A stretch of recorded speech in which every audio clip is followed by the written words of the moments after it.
unas filminas para que nos sirva de guía. Y como les digo, estas no se trasladan porque a veces solo tienen una o dos frases. En realidad no les sirven. Si no, empiezan a estudiarme solo las filminas y entonces no entienden el examen. Bueno, qué bien, todavía alcanzamos.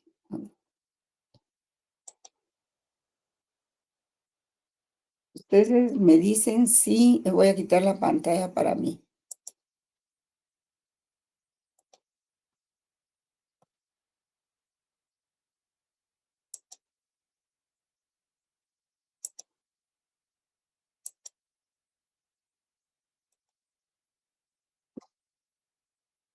Muy bien, ahí estamos. Aquí estamos. Bueno, seguimos con la segunda unidad, ¿verdad? Que eran más o menos algunas corrientes de pensamiento que han privado en el derecho, en el desarrollo del derecho, de la filosofía del derecho. Realmente no todo se da de un golpe, ¿verdad? Sino que la humanidad pues ha necesitado siglos de desarrollo. Y todo dice para que en el 2032 nos va a chocar un meteorito grande, pero bueno, igual tenemos que trabajarlo. Entonces, en esta segunda unidad del programa vamos a continuar con el desarrollo del curso. Eh, Vamos a iniciar con esta parte de las corrientes filosóficas, como lo es el justnaturalismo, porque pues lo que estamos haciendo nosotros ahora es partir de, de la concepción que tengamos entre el ser y el pensamiento, que nos conduzca al problema del origen del universo. Y esto es un problema ontológico, jóvenes. Y esta es una de las, digamos, ¿qué podríamos decir? Es una de las rutas que podemos tomar para estudiar el fenómeno jurídico del derecho, ¿verdad? Como un fenómeno universal. ¿Por qué es universal? Porque se da en todos los grupos sociales, en todos, aunque sean primitivos, siempre se da. Y entonces, también este desarrollo está constituido por una dimensión sociológica que nos permite ubicar al derecho en los planos del tiempo y del espacio. La primera opción era el ser y el pensamiento, ¿verdad? Que nos conduce al problema del origen del universo, y que es un problema ontológico. Y la segunda ruta pues está constituida por la dimensión sociológica que nos permite ubicar al derecho en los planos del tiempo y del espacio de una realidad social determinada. Ustedes se recuerdan cuando platicamos sobre las corrientes de los, las formas de tener acceso al conocimiento del derecho, ¿verdad? Hablamos de los idealistas y hablamos de los materialistas, ¿verdad? Normalmente, pues, vamos a hacer uso de las dos rutas, pero fundamentalmente seguimos la de la experiencia material, ¿verdad? O sea, de los materialistas. Entonces se dice por ahí de que la ciencia del derecho pues, no está en los edictos de los pretores ni en las leyes de las 12 tablas, sino que está en el seno de la filosofía precisamente. Y el problema fundamental que tratamos de enfocar es el que se plantea eh, establecer el carácter de la relación que existe entre realidad objetiva, o sea, ¿qué es la realidad objetiva? La naturaleza o mundo exterior y el pensamiento, o sea, la conciencia o el espíritu. Y ese es el problema fundamental de la filosofía, ¿verdad? Y ese problema fundamental radica precisamente en esa cuestión sobre el carácter propio de la relación que existe entre el pensar y el ser, entre lo espiritual y lo material. Pero este es solo un prólogo introductorio, ¿verdad? La filosofía es muy antigua y es la más antigua de las ciencias. digamos que la separación de la filosofía en filosofía del derecho ha sido, no es que ha sido reciente, pero sí hace algunos siglos, ¿verdad?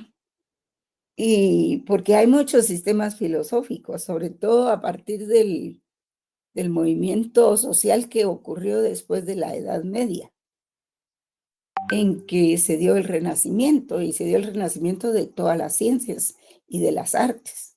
Y se dice Renacimiento porque antes todo estaba controlado por la Iglesia.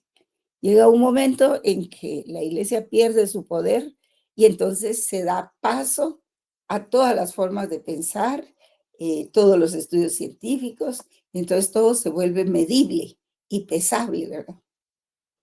No se puede hablar de una ciencia si no se ha comprobado las dimensiones, el peso, las medidas, el volumen, y así es como nacen ciencias como, por ejemplo, como la física, ¿verdad?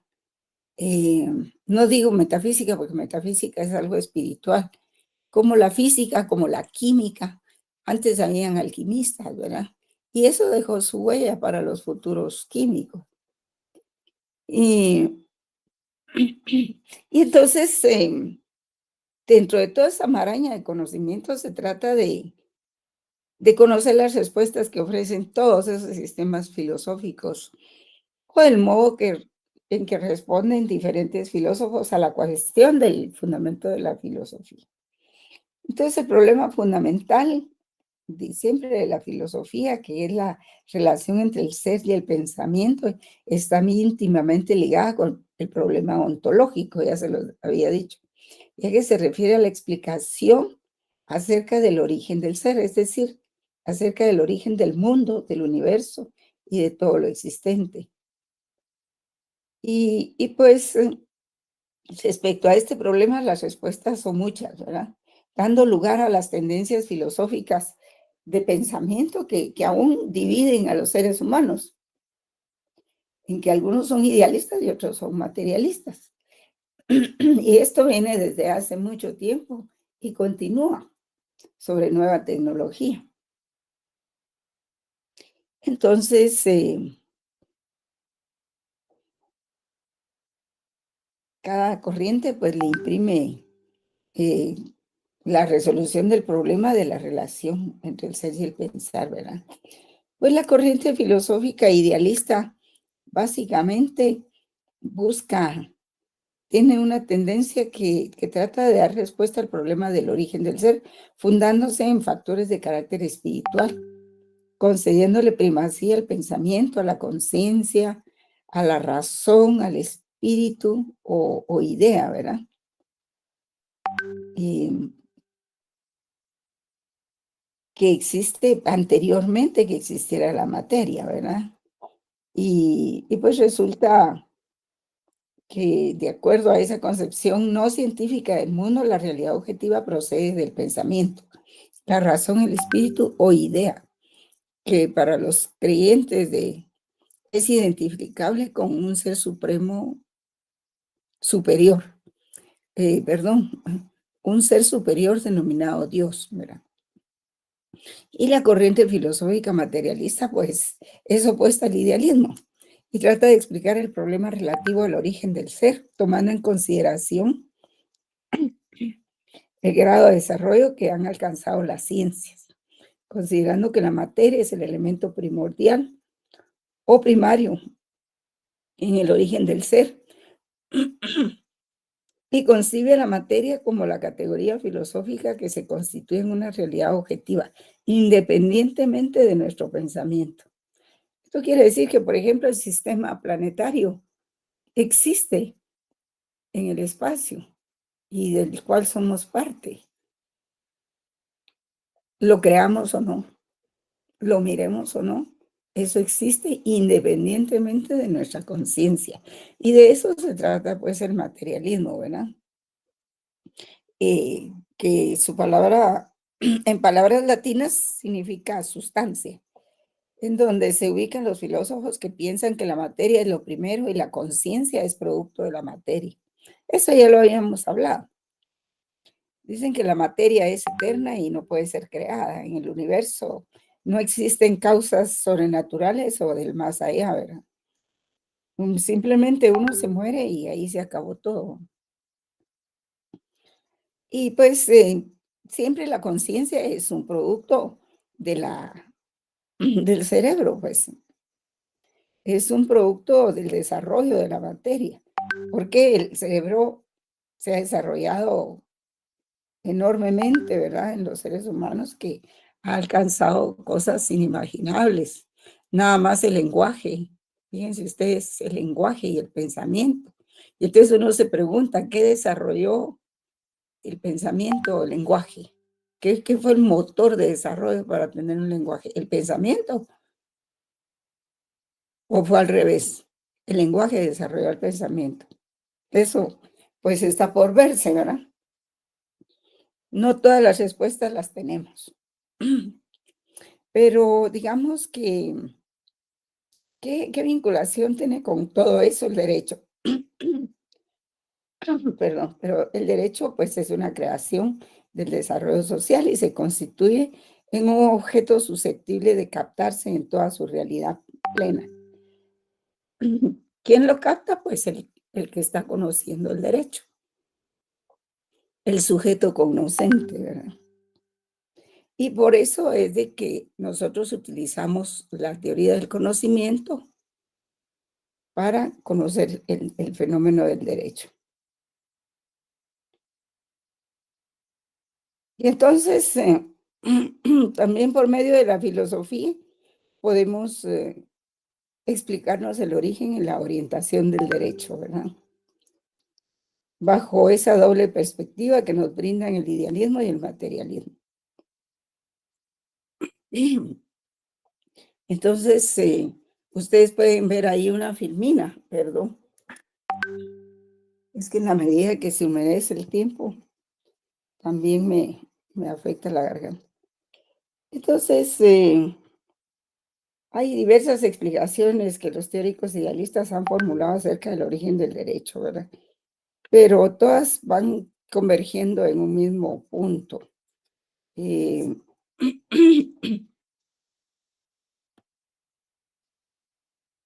por eso es de que existen corrientes también de carácter no científico.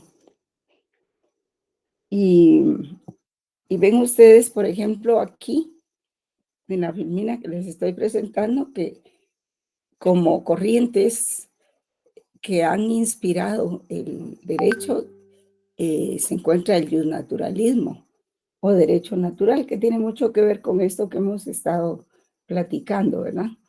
Esto que vamos a ver se llama, en general, el tema se llama etiología del derecho.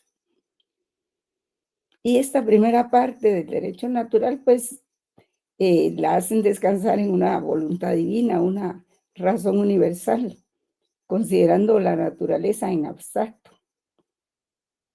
aparte de los instintos de conquista del hombre, ¿verdad? Entonces, eh, el hombre en sociedad o solo siempre ha tenido la necesidad de estar sometidos a un orden.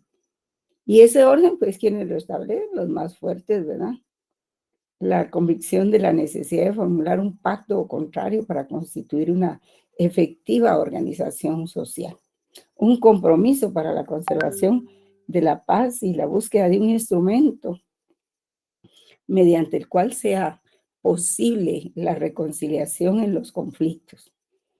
Y estos planteamientos, pues, son diversas manifestaciones de lo que en primer lugar se conoció como derecho natural, que en torno a este concepto giran varias explicaciones no científicas acerca del derecho, ¿verdad? Y entonces, por ejemplo, está el derecho natural antiguo, el derecho natural moderno, podríamos decir, el derecho natural posmoderno. Hasta que llega un momento en que algunos dicen que desaparece, pero no es así, no desaparece, sino que reaparece. Entonces, hay algunos filósofos en el derecho natural antiguo, ¿verdad? Por ejemplo, en la antigua Grecia estaba Heráclito y estaba el sofista Hippias, hizo que hizo una distinción entre derecho escrito y derecho no escrito. Eh, Luego tenemos a Sócrates, ¿verdad? Que afirmó su fe en una justicia superior y predicó el respeto a las leyes, tanto a las escritas como a las impuestas por los dioses, decía así. Y años más tarde, Platón, discípulo de Sócrates, pues concibió la existencia de una idea eterna de justicia, según la cual cada persona y cada clase social estaban destinados a desempeñar una determinada función en la sociedad y a ocupar un lugar preconcebido dentro de la organización de dicha sociedad, ¿verdad? También dentro de ellos se puede incluir otros pueblos de épocas más antiguas todavía, como los medos, los babilonios, los hebreos, los egipcios y los chinos, ¿verdad? Que ya desde entonces manifestaban su creencia en un derecho natural, tal como lo revelaron sus escritos. Y pues a semejanza de Platón, Aristóteles aceptó la existencia de una ley de la naturaleza. Formuló una diferencia entre la justicia natural y la convencional en su obra que se llama Ética Nicomaquea, porque Nicómaco, perdón, era Aristóteles, hijo de Aristóteles, y él le dedica algunos escritos a su hijo, ¿verdad? Y decía que la parte que es natural tiene la misma autoridad en todas partes y es independiente de la opinión. Eh, entonces, como pueden ver ahí, el naturalismo surge como una corriente del derecho muy importante. Constituye un sistema filosófico basado en la naturaleza, pues en lo que surge espontáneamente, ¿verdad? Luego se conformó como una doctrina siempre considerando el derecho desde un punto de vista natural, que surgió de un principio de origen divino, identificado con, con un ser supremo, Dios. Y para entonces, pues no era el Dios, nuestro Dios, ¿verdad? Había muchos dioses en aquel tiempo. Por ejemplo, estaban los dioses griegos y los dioses romanos, que fueron las sociedades que existían por excelencia, ¿verdad? Entonces ellos se avanzaban en que el derecho tenía un origen divino y ese origen divino era identificado en los seres supremos como Dios, ¿verdad? Eh, no como el Dios que hemos conocido a través del derecho canónico de los sacerdotes, ¿verdad? Entonces, el derecho natural era el principio de la razón del hombre y que era también la conciencia del hombre. ¿Por qué? Porque ahí se hacía basar la justicia.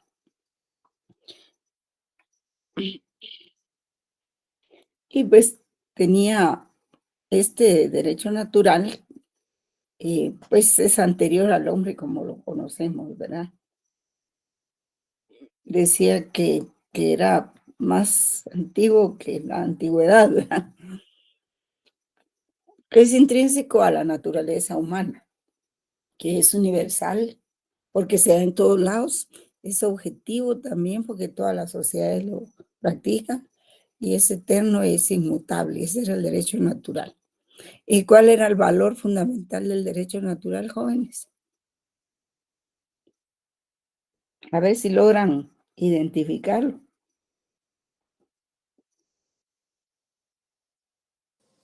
¿El derecho a la vida, licenciado, no? No, ¿cuál era el valor natural del derecho natural? La justicia. La justicia, cabalmente eso. De ahí es que proviene la justicia. O sea que el derecho natural y la justicia, pues cuando uno está pensando en el derecho natural, está pensando en la justicia. Así es como debe interpretarse.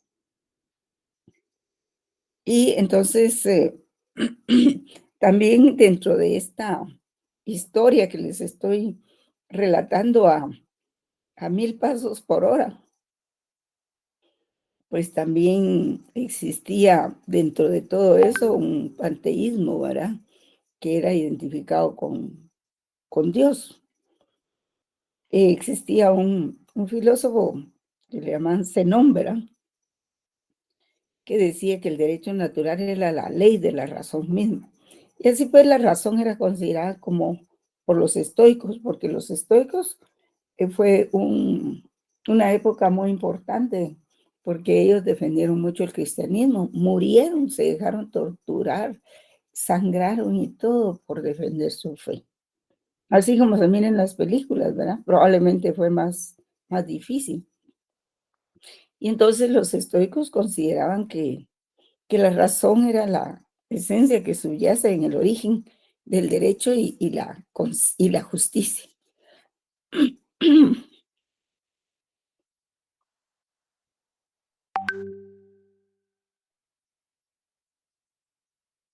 Y en última instancia, la aspiración suprema de los estoicos era un Estado universal, sostenido por la convivencia de los hombres bajo la guía de la razón divina. Y tal situación, pues, decían, existió en una edad de oro, época muy remota de la humanidad en que se realizaba, pues, el ideal de un derecho natural absoluto y que se vivía bajo un espíritu de libertad e igualdad entre los hombres. No existían las clases sociales en ese momento, ¿verdad? Ni existían las nacionalidades ni la esclavitud y pues los bienes eran comunitarios.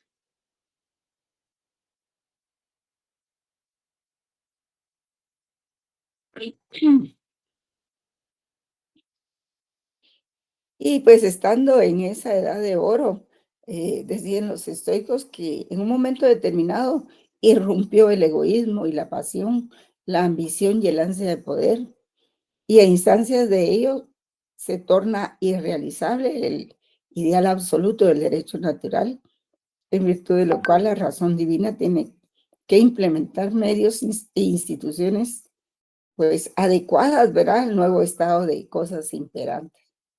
Y así surge el gobierno, que no existía el gobierno, surge la propiedad privada, surge también el Estado, surge el matrimonio y surge la patria potestad.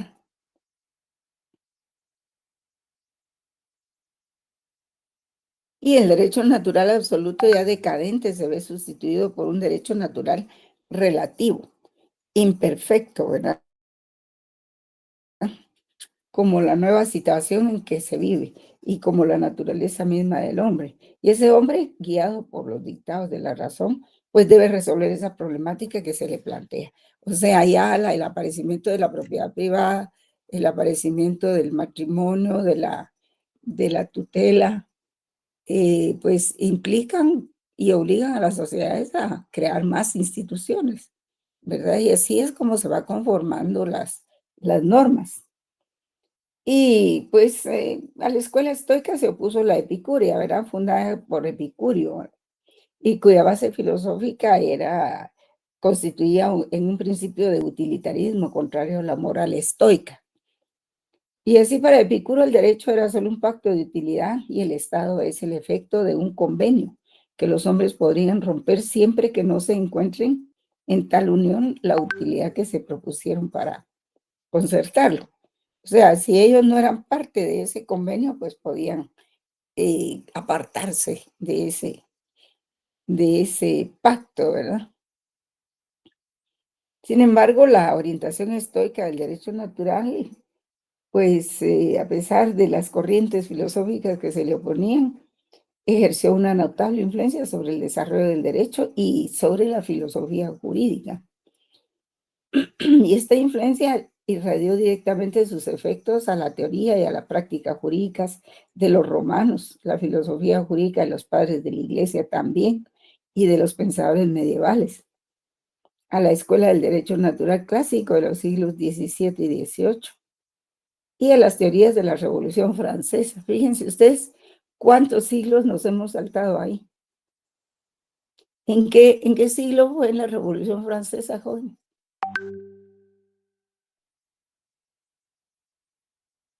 A ver, consulten sus libros, ya hicieron su léxico, porque muchas de las palabras que han visto se las voy a preguntar en el examen. Así es que tienen que hacer su léxico.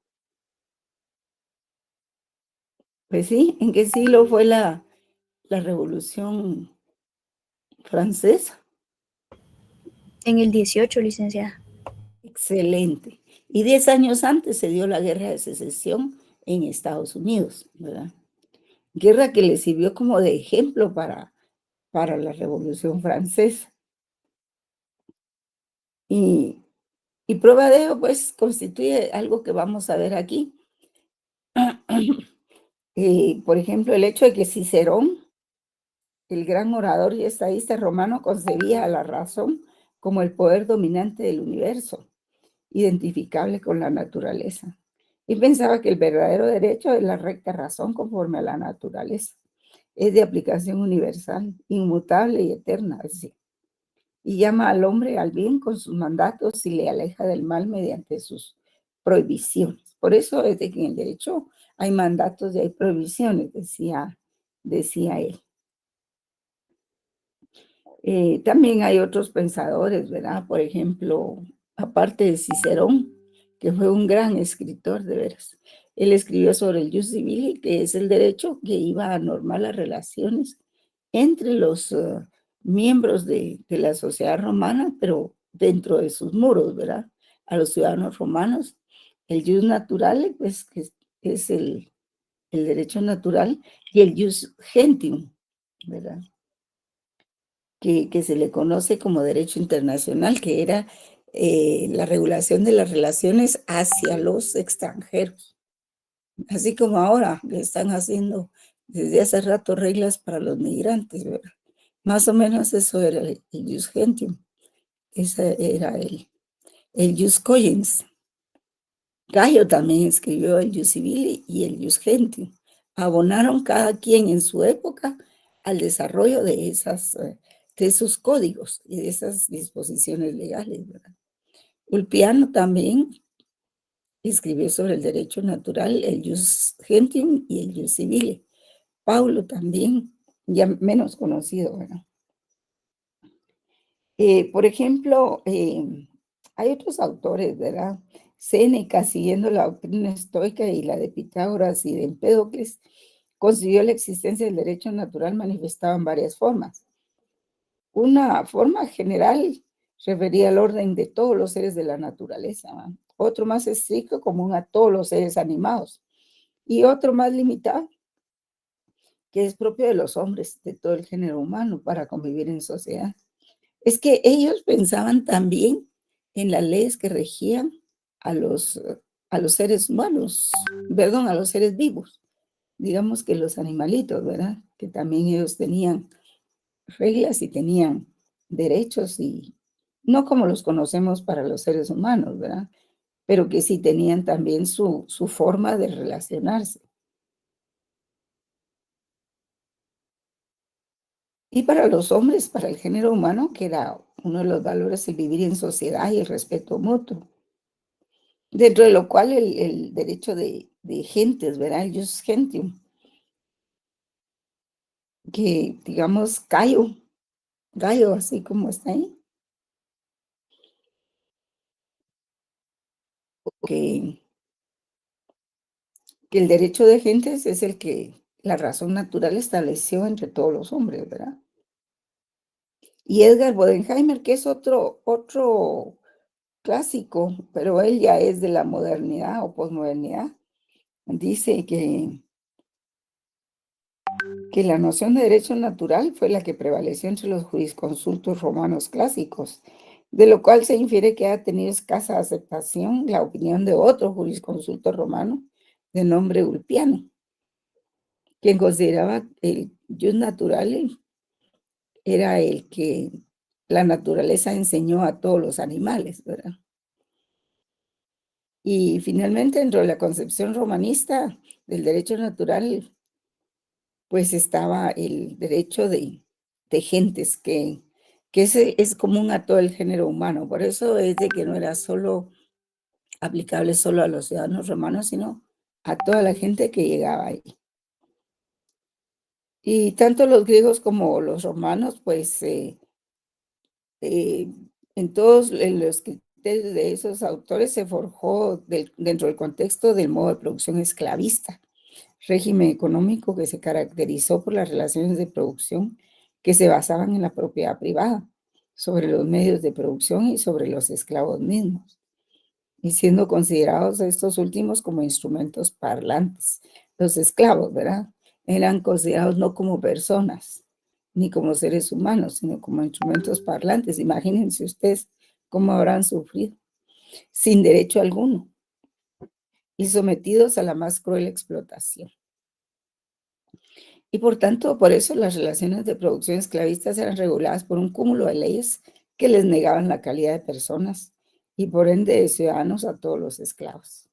Imagínense ustedes cómo era de difícil esa situación, ¿verdad? Cualquiera podía hacer con otro ser humano lo que quisiera, especialmente los adultos con los niños, con los jóvenes. Y bueno, entra en el escenario el cristianismo, ¿verdad?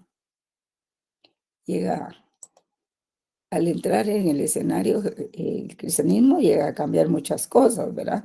Porque en pocos siglos se difunde en gran parte del mundo civilizado hasta esa época, ¿verdad? Y eso produjo una tremenda transformación en la concepción del derecho. Y pues el derecho en esas circunstancias de esclavitud y todo eso, pues da un viraje notable hacia lo que es la teología, por supuesto, y su institución correspondiente, que es la iglesia, ¿verdad? Esa concepción religiosa del universo, precedida por las ideas de los padres de la iglesia, a la luz de lo que predica el Nuevo Testamento, pues va a ejercer su imperio durante 12 siglos, desde los siglos del 4 al 15. Y así dentro de ese marco conceptual, la filosofía jurídica, entre otras ramas científicas, se ve imbuida de las doctrinas cristianas. La Iglesia, una institución omnipotente, en ese momento histórico concibe la naturaleza del derecho bajo un fuerte influjo aristotélico y estoico, ¿verdad? Y pues sí, porque los cristianos preferían morir, torturarse y todo eso a tirar su fe, ¿verdad? A deshacerse de su fe o a renunciar a su fe. Y muchos jurisconsultos romanos se convirtieron, ¿verdad? Y entonces se decía que dado que un Dios gobierna el mundo, pues el derecho debe considerarse fundado en la voluntad y sabiduría divina. Y el concepto de derecho natural, adaptado a las doctrinas de la Iglesia, pues ya aparece como un poco desvinculado de la naturaleza, es decir, del universo físico, y se ubica en el plano de la espiritualidad. Y así reviste el carácter de un derecho divino revelado en contraposición al derecho humano. Y esta etapa dogmatizada, ¿verdad?, de la historia, se inscribe dentro del periodo que conocemos todos como la Edad Media. Y por eso aparece ahí San Agustín con el derecho natural y Santo Tomás de Aquino. Saben ustedes que San Agustín de Hipona, pues, era un fraile franciscano y él sostenía doctrinas sobre la concepción del derecho natural absoluta y decía que la creación del Estado era originada por el pecado del hombre.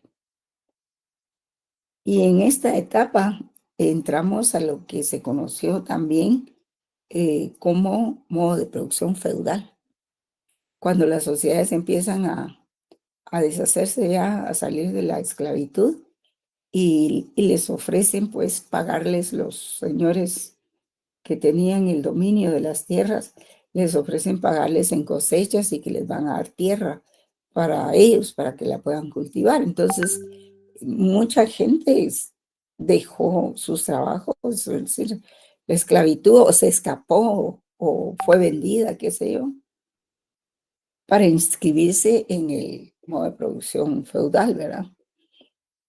Que yo creo que eso ya lo conocen ustedes. que era trabajar a cambio de tierras y de cosechas. Y entonces se iba buscando la justicia en otra forma de producir, ¿verdad?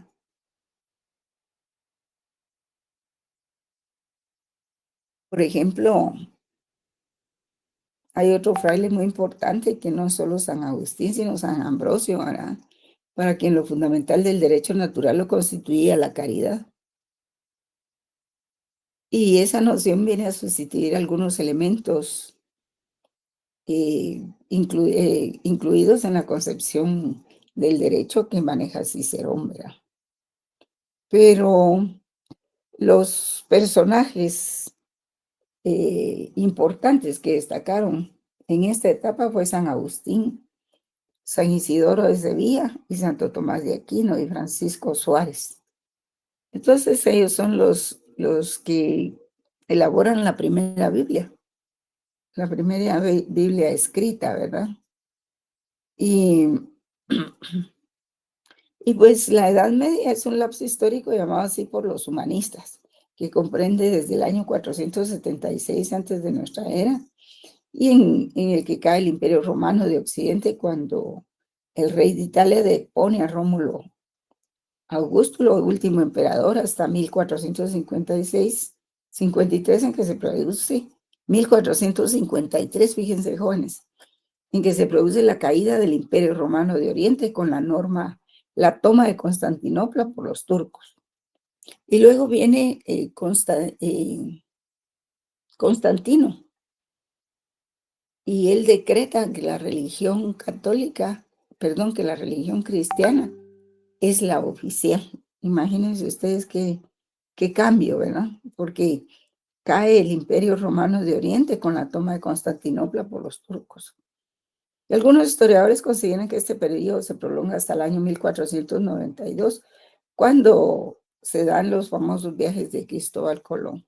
Ya no digo el descubrimiento de América, porque el doctor Enrique Dussel, que es un gran filósofo, dice, no hubo tal descubrimiento de los españoles.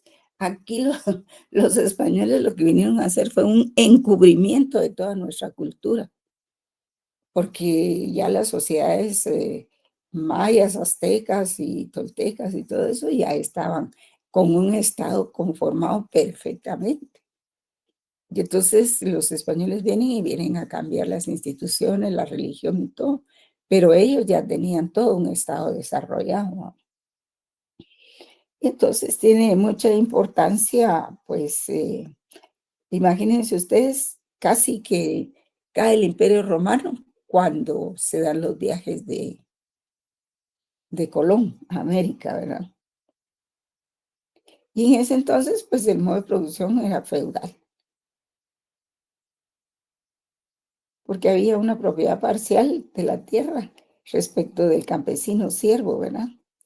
Pero también se dio una lucha de 100 años en Alemania para acabar con el feudalismo. Fueron 100 años de guerras.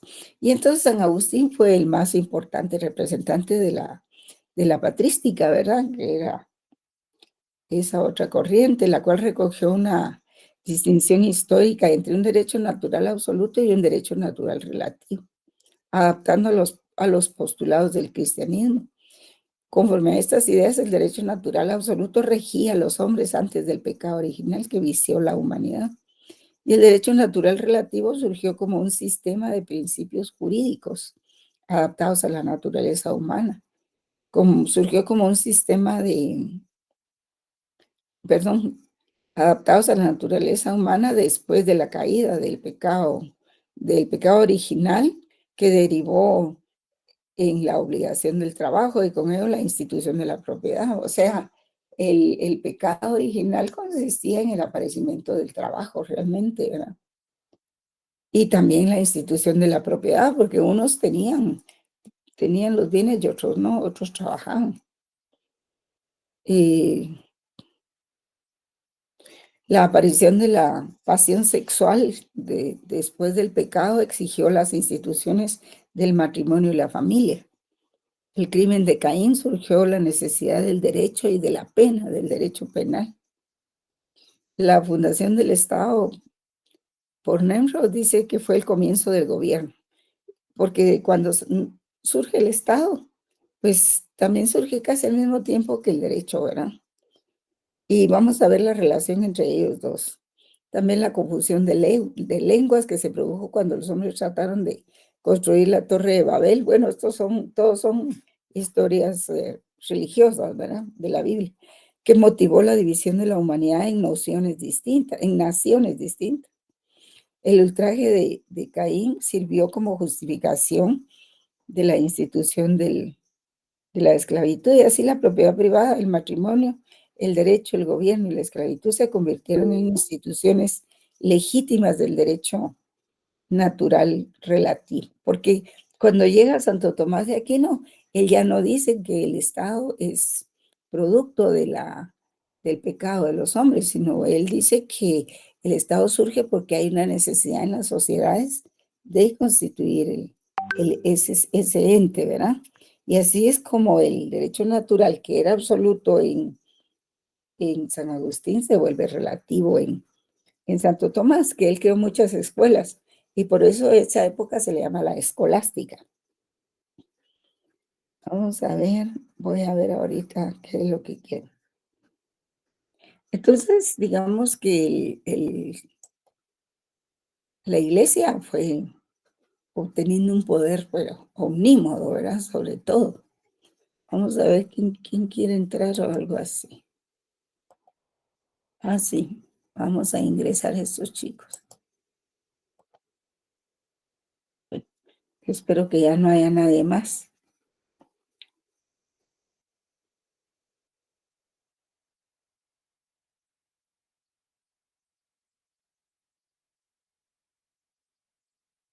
Entonces, los estoicos, así como los padres de la iglesia, consideraban que este derecho natural relativo estaba perdiendo a la gente, ¿verdad? Y que debía acercarse más al derecho absoluto, a la ley natural absoluta, en cuanto fuera posible. Y consideraron que esa misión debía desempeñarla la iglesia. Entonces, San Agustín destacó en el periodo de transición entre la antigüedad clásica y la época medieval, es decir, en el lapso que media entre la decadencia del modo de producción esclavista y los albores del modo de producción feudal, en sus doctrinas influyen notablemente los postulados del derecho natural absoluto, haciendo descender del pecado al gobierno, al derecho, a la propiedad privada y a la civilización. Pero como hemos dicho ya, San Agustín es el más connotado de los padres de la Iglesia, y en su sistema teórico distingue tres categorías de leyes: la ley eterna, la ley natural y la ley humana. Y la ley eterna, pues transcrita en el corazón del hombre por medio de la ley natural, con el objeto de que conserve en sus costumbres la imagen de las ideas morales que le fueron comunicadas. Y esta ley está de tal modo escrita en el corazón de los hombres que ni la misma iniquidad puede borrar. En cuanto a la ley natural, San Agustín dice que es la ley íntima, ley interior, de la que el hombre trata con frecuencia de vivir, teniendo como misión la ley exterior para hacerle volver a ella. Y su carácter de inmediata evidencia explica que sea común al género humano. Ningún hombre que tenga uso de razón desconoce totalmente, por caído que esté, los preceptos fundamentales de la ley divina, pues la naturaleza los escribió en su corazón. O sea, lo que se trata de decir es que la justicia todos la conocemos, sepamos leer o no, sepamos escribir o no, habremos leído la Biblia o no, todos sabemos, la llevamos en sí, sabemos lo que es la concepción de la justicia. Aunque ahora se le han dado diferentes apellidos al valor de la justicia, ¿verdad? Y lo intimida, esa ley que tiene en su corazón, a no hacer a otro lo que no quiera para sí, ¿verdad? Y finalmente, respecto a la ley humana, esta debe inspirarse en la ley natural, pues en caso contrario, pues carece de valor, ¿verdad? Y pues a él se le atribuye haber aportado la primera formulación de la teoría cristiana, ¿verdad? Con la que el derecho natural alcanza un decisivo desarrollo. 2 siglos más tarde está el eclesiástico Isidoro Sevilla, ¿verdad? Que afirmó que todas las leyes son divinas y humanas. Miren, jóvenes, lean eso que se llama Las Confesiones de San Agustín. Eso creo que está en internet y van a quedar impresionados realmente. Porque luego él como que renuncia un poco y luego pues hasta contrae matrimonio y tiene familia y todo, como que no es que se arrepienta, sino que pues hace un acto de contrición, ¿verdad? Con respecto a esas doctrinas que ha creado. Y Santo Tomás de Aquino también, figura cumbre de la escolástica, realiza una especie de conciliación entre los ideales cristianos y los hechos reales. Conciliación que se encuentra plasmada en el concepto de derecho natural relativo y que hace una fusión de elementos teocráticos y cristianos con la filosofía aristotélica y confluye en el pensamiento en 4 clases de leyes, a saber, la ley eterna, la ley natural, la ley divina y la ley humana. Más o menos las que afincaba el padre San Agustín. Y bueno, no les voy a ver todas esas leyes porque si no, no avanzamos. Y aquí tenemos ya la edad moderna, cuando ya se supera la edad media, que la iglesia pierde poder porque la iglesia tuvo su momento y su momento se llamó la época teocrática de la iglesia. Y entonces llega un momento en que el gobernante que es jefe de la iglesia, Enrique VIII, quiere divorciarse de María, su primera esposa, que era la española, y la iglesia cristiana no se lo permitía. Entonces llega otros, ¿cómo se llama? El protagonista del protestantismo y le dice que entonces que se desliguen de la iglesia cristiana y que crean otras iglesias como la anglicana, como la iglesia calvina y otras que crean ahí.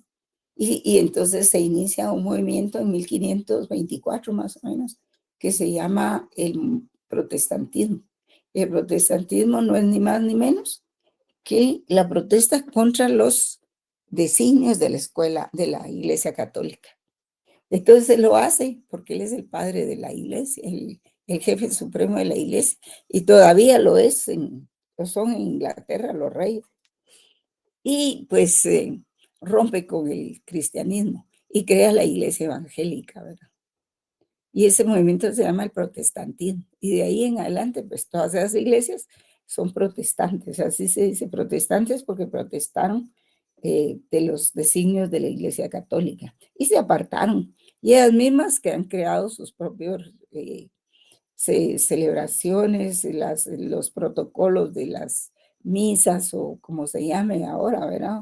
O los oficios, porque ya no se llamaban misas. Ya no creen en los santos, sino que sostienen otras creencias, ¿verdad? Entonces, la iglesia rompe, es decir, la iglesia pierde su poder por completo. Y ese es lo que se marca como la época en que se acabó la Edad Media y empieza lo que se conoce como la Edad Moderna. Precisamente porque si la iglesia perdió poder, entonces ya se podían. Acuérdense que la iglesia tenía el Tribunal de la Santa Inquisición y condenaba a todos aquellos actos que no eran normales, por decir así. Alguien quería pintar un cuadro de una persona determinada o no lo podía hacer porque iba contra la iglesia. Acuérdense que Galileo Galilei en esa época descubrió que la Tierra no era plana, era redonda y que había un sistema planetario. Y entonces fue condenado por la iglesia por herejía. Y ahora sabemos que él tenía razón, ¿verdad? Pero para poder abrir la mente y crear nuevos conocimientos fue difícil. Lo bueno que tenía la iglesia es que estaba en contra de la esclavitud de los africanos. No toleraba esos viajes de africanos como fuerza laboral que hicieron de África para América, ¿verdad? Pero por lo demás, pues hubo que romper con el poder de la iglesia para que se desarrollaran las ciencias y las artes. Surgen las matemáticas, surge el álgebra, las ciencias naturales, las artes, en fin, una serie de cuestiones positivas para el conglomerado humano, ¿verdad? Entonces,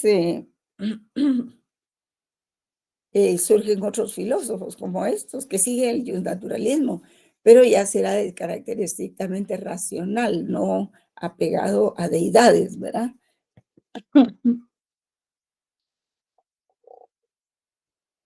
Hugo Grocio, que funda la escuela racionalista, que en un principio decía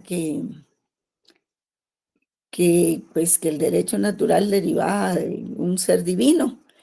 Eso fue cuando tenía 20 años. Cuando ya tenía 40 años dijo que no, que la escuela racionalista era lo más importante y que también el naturalismo surgía también del desarrollo racional del hombre. Y Thomas Hobbes, pues, él nació en un estado de inseguridad de todo, creció entre gente muy violenta y que los niños y los adolescentes eran muy atacados, ¿verdad? También las mujeres. Y empezaron a pensar junto con Juan Jacobo Rousseau, Pufendorf, John Locke y otros filósofos que aquí aparecen en elaborar un contrato social. Pero Thomas Hobbes tuvo, digamos, el atributo de que ayudó mucho a separar las normas del derecho de las demás normas morales y convencionalismo social. Y es autor de un libro que se llama Leviatán. Y el Leviatán él le llama al Estado propiamente, ¿verdad? Porque acuérdense que el Estado, pues, es el que tiene el monopolio de la violencia pública, ¿verdad? Y que sin el Estado las sentencias de los tribunales no se pueden ejecutar, o sea que el Estado tiene el poder político. Y también John Locke, que defiende la idea del pacto social, Pufendorf, que defiende el estado de naturaleza del hombre, y Juan Jacobo Rousseau sobre todo. Juan Jacobo Rousseau, como les decía, y Hugo Grocio, escribieron como 14 libros sobre el principio de igualdad. Y entonces aparece el contrato social, que viene a ser la Carta Fundamental o la Constitución. Por supuesto que eso fue después de haber escrito tanto sobre el principio de igualdad. Y hay verdaderos tomos enormes que escribieron acerca de eso. Y ellos proponen que los individuos de una sociedad se sometan a este pacto, a este contrato social, que viene a ser después las constituciones de los países, ¿verdad? Y Kant pues participa mucho de eso porque él siempre vela por la libertad de la gente, de los individuos. Y nace así el positivismo jurídico, que es en la escuela histórica alemana, que es otra corriente del derecho, que conforma el derecho, lo que era la escuela histórica alemana del siglo XIX. Positivo significa puesto por los legisladores. Es en oposición al derecho natural, ¿verdad? Hans Kelsen también elabora documentos sobre el positivismo jurídico y dice que es el derecho producido por actos de la voluntad del hombre. Hace la distinción entre el derecho y la moral y entre derecho y justicia. Por su medio, la moral se proyecta en el derecho, dice Hans Kelsen. Y dice que el derecho de los legisladores debe corresponder a la exigencia política y jurídica y a la seguridad jurídica. Ahí es donde ya se van conformando, miren ustedes, los demás valores del derecho, no solo la justicia, sino la seguridad jurídica, sino también el bienestar social. Norberto Bobbio es otro famoso filósofo de la modernidad. Creo que él es de la posmodernidad, porque nace después de la Revolución Francesa.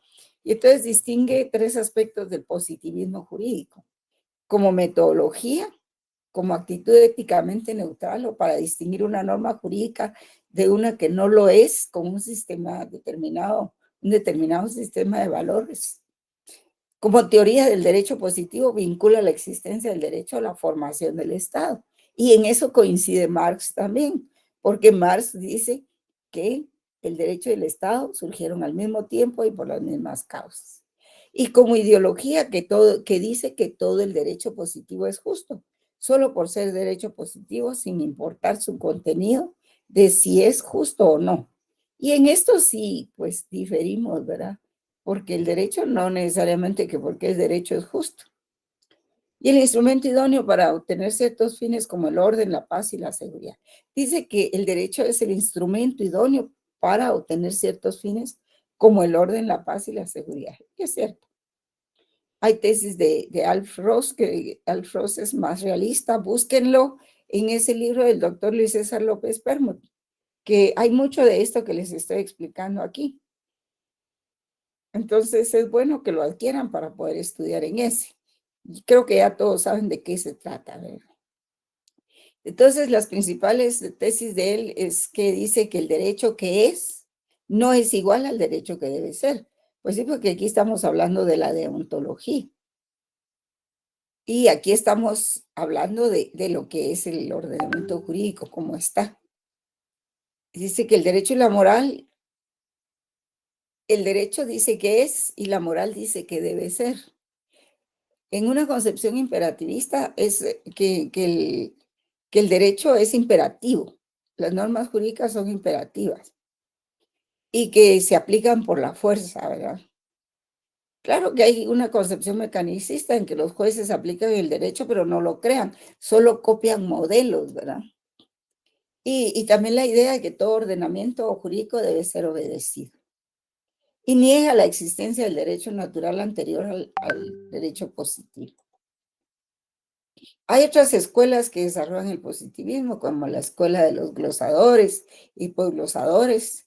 Los aportes de todos ellos es que dividen las ramas del derecho y las van ordenando, ¿verdad? Como el derecho público, el derecho privado, el derecho internacional. Surge la escuela exegética en 1789 y no es ni más ni menos que después de la Revolución Francesa, que es una excesiva fe en la razón y en el culto a la ley. Es parte de la Ilustración, pero todo el mundo ya solo confía en la ley y es una exageración. Entonces no se condiciona, no se considera ni el contexto en que se cometió un delito, por ejemplo, ni las condiciones sociohistóricas o antropológicas del juzgado, ¿verdad? Del sindicado.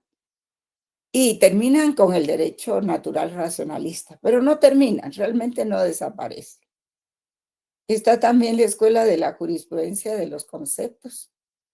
Pues surge la jurisprudencia, ¿verdad? Esto lo vamos a ver rapidito. Surge el marxismo, que con el Capital, cuando Marx escribe el Capital, pues él le lleva casi toda su vida escribirlo, ¿verdad?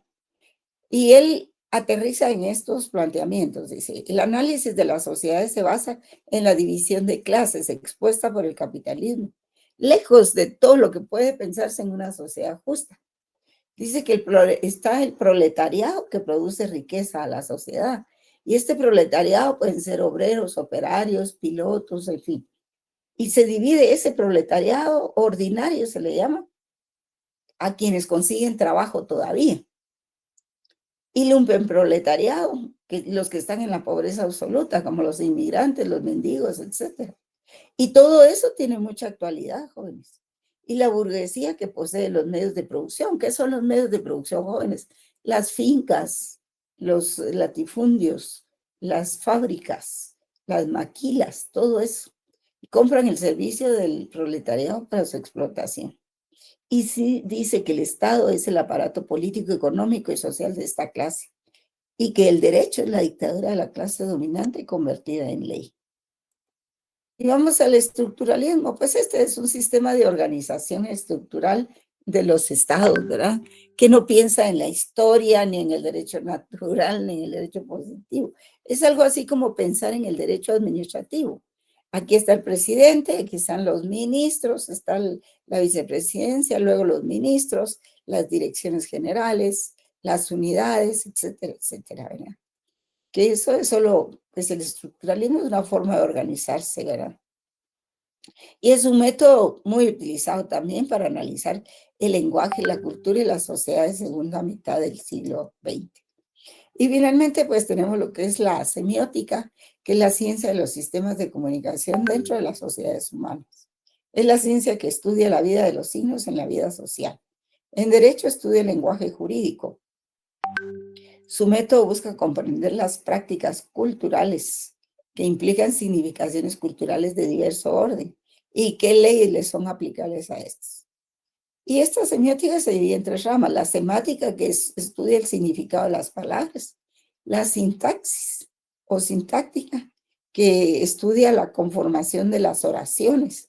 Tiene mucho que ver con la lógica, ¿verdad? Que es la que conforma los argumentos, las proposiciones y todo eso.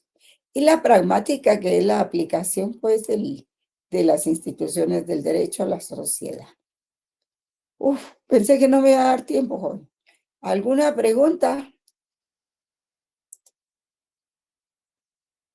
¿O ya no están ahí? Bueno, ahí leen el libro del doctor Luis César López Permut. Él les va a dar mucha orientación sobre esta primera parte que vimos, ¿verdad? Porque ya no pudimos trabajar ni el derecho natural clásico o racionalista. Pues eso es para mucho tiempo, y nosotros con este sistema, este semestre estamos, pero cortísimos. El viernes ya saben que no hay clases, ¿verdad?